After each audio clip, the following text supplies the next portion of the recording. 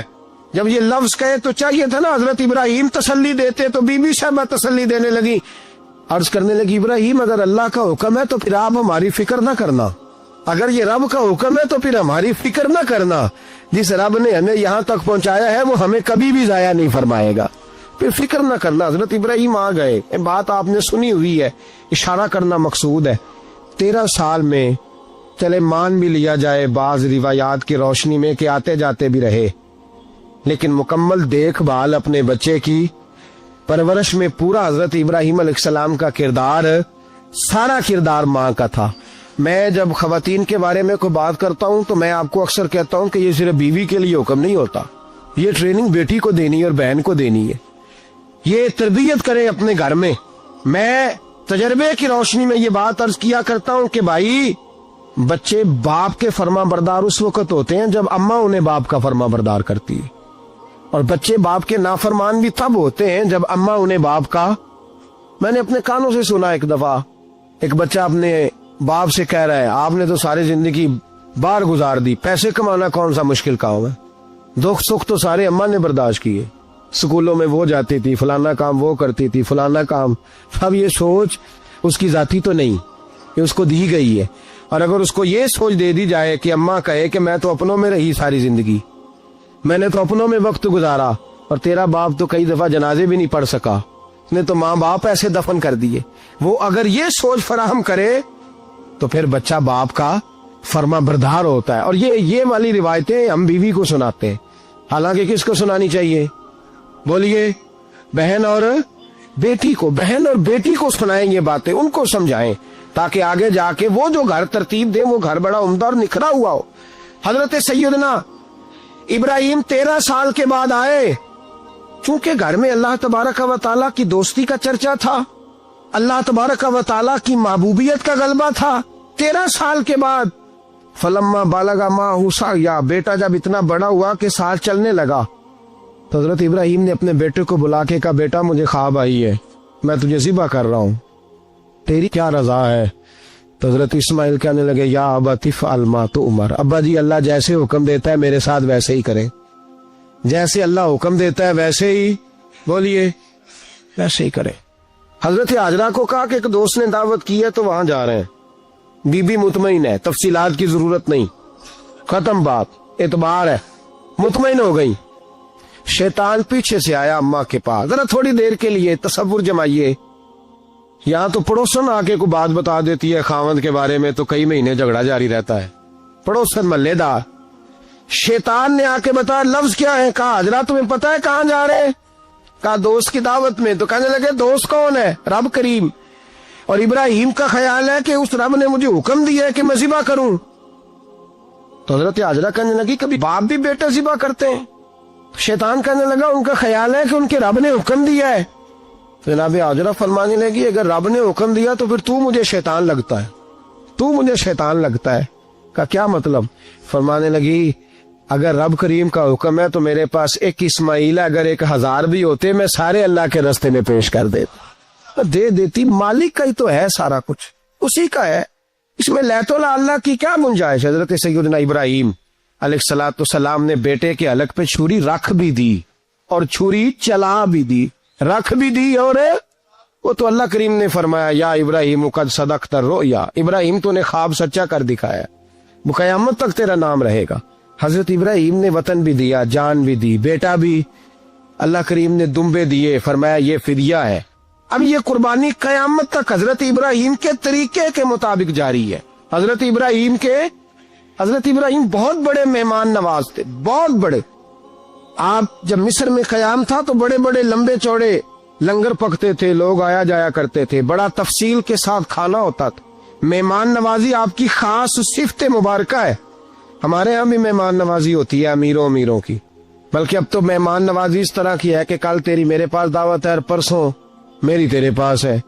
وہی امیروں میں وہ چکر رہتا ہے, پارٹیاں دوست ایک دوسرے کو ڈالتے ہیں, تیری طرف پارٹی تیری طرف, اور اسی انداز میں اب یہ عید آئے گی نا ٹکا پارٹیاں ہوں گی جگہ جگہ, اور لوگ سوال پوچھنے لگے ابھی سے, کہتے ہیں قربانی کا کتنا گوشت گھر رکھنا جائز ہے, قربانی کا کتنا گوشت گھر رکھنا جائز ہے؟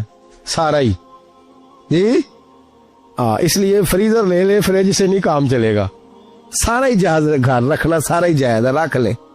او خدا کے بندے, قربانی وہ بندہ دیتا ہے جو سارا سال ہی گوشت کھاتا ہے, صحیح کہہ رہا ہوں؟ قربانی صاحب نصاب صاحب استطاعت بندہ دیتا ہے نا, تو وہ سارا سال ہی گوشت, تو سارا گھر میں رکھنا بھی جائز ہے, لیکن سارا دے دینا بھی. تو جو آ رہی ہے اس پہ کیوں توجہ کرتے ہو, جو دوسرا جائز ہے اس پہ کیوں نہیں عمل کرتے؟ سارا تقسیم کر دیں, بات ختم ہوئی. یقین کریں محرم میں جا کے دوست ٹیلی فون کر کے سوال پوچھتے ہیں, کہتے ہیں صاحب سنا ہے قربانی کا گوشت محرم میں کھانا جائز نہیں. میں کہ نہیں, ربیع الاول بھی جائز جی, رجب رمضان تک کھاؤ, کوئی بندہ نہیں منع کرتا, اس لیے کہ کسی کو دینا تو پسند ہی نہیں. یا پھر اس میں سے جو خاص چیزیں ہیں وہ اپنی فریج میں, اور باقی جو ہے وہ دوسروں کے لیے. یہ کیا طریقہ ہے ہمارا, اور اسی پہ عمل ہے. اللہ تبارک و تعالی ہمیں سمجھنے کی توفیق عطا فرمائے. حضرت ابراہیم بہت بڑے مہمان نواز تھے, صرف قربانی نہیں دیتے تھے, سارا سال بہت سارا لنگر, بہت سارا کھانا پینا, بہت ساری چیزیں جاری رہتی تھی. اور جتنے غریب لوگ تھے فلسطین کے, ان کو پتا تھا کہ حضرت ابراہیم علیہ الصلوۃ والسلام کا لنگر جاری ہے. فلسطین میں جب آپ کا قیام تھا, ایک دفعہ ڈھیروں مہمان آ گئے اور کھانے کو کوئی چیز نہیں. حضرت سارا اور جناب ہاجرہ دونوں اس وقت موجود تھیں. وہ کہنے لگی ابراہیم بہت سارے مہمان آ گئے تو کیا کریں؟ جناب سارا کہنے لگی کس طرح کر کے ان کی مہمان نوازی کرنی؟ اور حالات یہ ہے کہ قحط پڑا ہوا ہے فلسطین میں, مصر میں, دور دراز علاقوں میں. تو حضرت ابراہیم کہنے لگے یہ اللہ کے مہمان ہیں اور ہمیں رب کریم کا بندہ سمجھ کے آ گئے, اللہ ہی بندوبست کرے گا. فرمانے لگے میرا مصر میں ایک دوست ہے, وہ قحط کے دنوں میں غلہ جمع کر لیتا ہے, میں اس کی طرف پیغام بھیجتا ہوں, مجھے امید ہے وہاں سے غلہ ملے گا. 2 3 5 اونٹ والے غلام بلائے اور ان کو کہا کہ جاؤ غلہ لے آؤ مصر کے دوست سے. وہ لوگ کہتے ہیں ہم غلہ لینے گئے, وہاں جب پہنچے تو حضرت ابراہیم خلیل اللہ علیہ السلام کا پیغام دیا, تو آپ کا وہ دوست کہنے لگا غلہ تو بے شمار تھا, مجھے خبر نہیں تھی کہ حضرت ابراہیم کا پیغام آئے گا, تو میں تو سارا تقسیم کر چکا ہوں. لوگ لے گئے, اب تو کوئی شے نہیں. اب وہ خالی آ گئے 5 کے 5 اونٹ,